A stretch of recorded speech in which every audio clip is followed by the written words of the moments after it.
Abraham became the first Jew because he said, yeah, where did the world come from? How do I know this is true?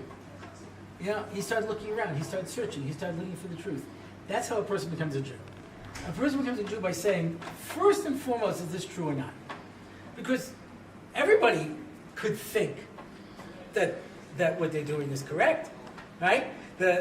In communist Russia, if you turned your parents over to the communists because they weren't communists, they put up a statue to a little kid who did that. You were a good person. In Nazi Germany, if you turned the Jews over to the Gestapo, you were a good person, right? Everybody thinks that what they're doing is right. You have to ask the question and say, okay, let's see whether or not this is correct or not. And then you have to weigh it in that. So Jews, the Muslims, it was an insult when they called us the people of the book. You guys have to study the book and you have to learn everything like that. We just have faith.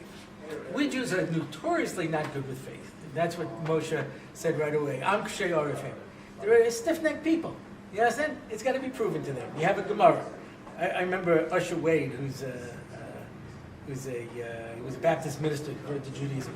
And I was asking him all these different kashas on Christianity, and he finally said to me, "You don't get it. You're looking for the Christian Talmud. There is no Christian Talmud. It doesn't work that way. It doesn't have to make sense.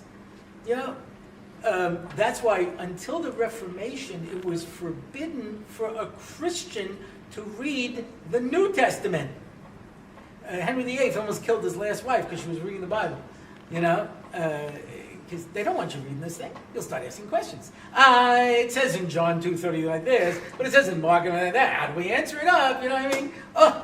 Pasuk Shlishi and Corinthians and says like that. They don't want you asking too many questions.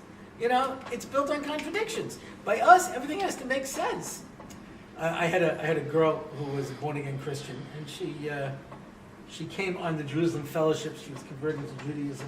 And she told this story. She said, whenever I would ask questions to the minister, he would get frustrated. And finally he said, "Sister, God wants you to cut off your head and come to him with your heart." So at that point I decided maybe I'll check out Judaism. And